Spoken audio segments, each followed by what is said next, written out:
नमो बुद्धाय मित्रों। कल और परसों हमने पुष्यमित्र शुंग के बारे में विचार किया था। उसी कड़ी को आगे बढ़ाते हुए मैं आपको बताना चाहूँगा कि पुष्यमित्र शुंग के समय में ही वेदों को छोड़कर के बाकी सारे ग्रंथों की रचनाएं की गई थी।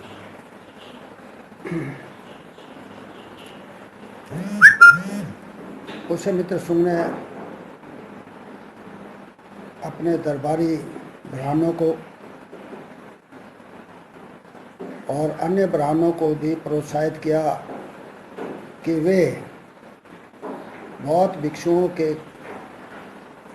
कत्ल किए जाने और बौद्ध विहारों को मटेमीट किए जाने के बाद जनता में, आम पब्लिक में जो धर्म के प्रति शून्यता पैदा हो गई थी उसको भरा जाए,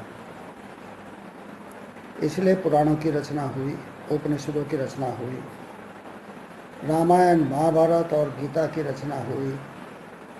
और जो आम जनता बौद्धिस्ट थी उनके पर कतरने के लिए और उन पर अंकुश लगाने के लिए खास तौर से मनुस्मृति की रचना की गई, जिसमें अस्पृश्यों के लिए और स्त्रियों के लिए बहुत ही कड़े प्राविधान किए गए। ब्राह्मणों के भारत में आने से पहले भारत में द्रविड़ सभ्यता थी, जिसका उदाहरण मोहनजोदड़ो और हड़प्पा कालीन अवशेषों से मिलता है। हालांकि वो लिपि अभी तक पढ़ी नहीं गई है, लेकिन जो अवशेष प्राप्त हैं उससे पता चलता है कि द्रविड़ सभ्यता बहुत ही विकसित थी, व्यापार करती थी, खेती में भी काफ़ी उन्नत थी। इसलिए जो भारतवर्ष है वो बहुत ही समृद्ध था। लेकिन भारत में द्रविड़ों के अंदर स्त्री सत्तात्मक व्यवस्था थी, यानी कि पुरुष के बजाय स्त्री ही परिवार की मुखिया होती थी। परिवार की मुखिया होने के कारण द्रविड़ों में स्त्री योनि की पूजा की जाती थी। आज भी दक्षिण भारत में जो द्रविड़ों का अब प्रमुख गढ़ माना जाता है, वहाँ के एक मंदिर में स्त्री योनि की पूजा होती है, और सिर्फ आकृति के रूप में ही नहीं बल्कि जीवित लड़कियों की योनि की पूजा भी की जाती है वहाँ पर। आप अगर चाहें तो वहाँ पर जा कर के इस चीज़ की सच्चाई का पता लगा सकते हैं। मैं उस मंदिर का और उस राज्य का नाम नहीं खोल रहा हूँ यहाँ पर, क्योंकि मैं इसे उचित नहीं समझता। ब्राह्मणों ने भारत में पैर जमा लेने के बाद स्त्री योनि के साथ पुरुष लिंग को भी आकृति देकर शिवलिंग के रूप में पूजा करनी शुरू की। ये शुरू हुआ शिव पुराण के बाद। शिव पुराण से पहले और इन पुराणों से पहले, जिनकी संख्या 18 है, हमारे देश में, भारतवर्ष में किसी देवी देवता की पूजा नहीं होती थी। आर्य प्रकृति पूजक लोग थे, वायु को, अग्नि को और जल की पूजा को वो प्राथमिकता देते थे, उसी की पूजा करते थे।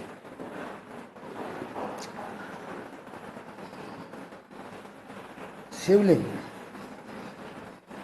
की आकृति बनाने के बाद, जिसमें स्त्री योनि और पुरुष लिंग है, उसको मंदिरों में स्थापित किया। मंदिर बनाने की परिपाटी भी पुष्यमित्र शुंग के बाद ही शुरू होती है। उससे पहले भारतवर्ष में कहीं भी मंदिर का मौजूद होना नहीं पाया जाता। जो शिव की मूर्ति है या शिवलिंग है, वो भी पुष्यमित्र का शुंग काल के बाद ही उत्खनन में प्राप्त हुए हैं। हमारे देश में चूँकि बौद्ध संस्कृति थी और वो बौद्ध संस्कृति अभी भी कायम है, हालांकि उसको हिंदू का रूप दे दिया गया है, हिंदू बोल करके उसको उच्चारित किया जाता है, लेकिन यहाँ जितने भी प्रेम, अहिंसा, सौहार्द, भाईचारा, बराबरी की भावना, ये सब बौद्ध धर्म की ही देन है। पुष्यमित्र शुंग ने लगभग 36 साल शासन किया और उसके पुत्र और पौत्र अग्निमित्र और वासुमित्र ने लगभग 60 साल राज्य किया। इस प्रकार 103 साल के लगभग शुंग वंश रहा। इस 100 साल में देश की संस्कृति को पूरी तरह से विकृत कर दिया गया। खास तौर से पुष्यमित्र शुंग ने इतने अत्याचार किए बौद्धों के ऊपर कि उनका वर्णन करते हुए भी आंखों में आंसू आते हैं। आज की जो दलित जातियां हैं, जो अस्पृश्य हैं, जो भंगी जाति हैं, वो भी बौद्ध धर्मावलंबी ही थी, लेकिन उनको बौद्ध धर्म से विमुख करने के लिए उन पर बेहद अत्याचार किए गए।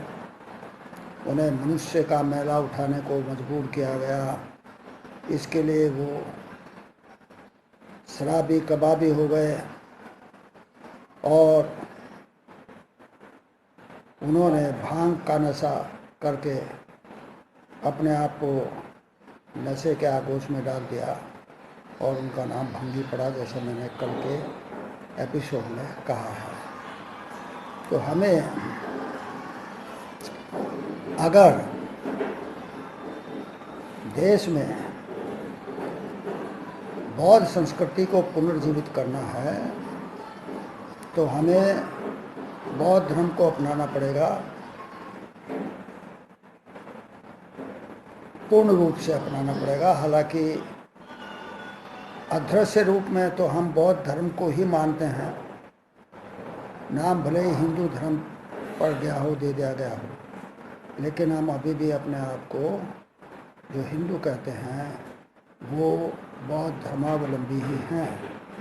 बाबा साहब ने जो हमें कहा कि बौद्ध धर्म अपनाओ, वो उन्होंने यूं ही नहीं किया, बल्कि इतिहास के गर्भ में जाकर उन्होंने सच्चाइयों को ढूंढा और तब उन्होंने हमें आदेश दिया कि हमें बौद्ध धर्म का अनुगामी होना चाहिए, क्योंकि वही एक समानता का, वही एकमात्र समानता का धर्म है और उसी से हमें अपनी गरिमा,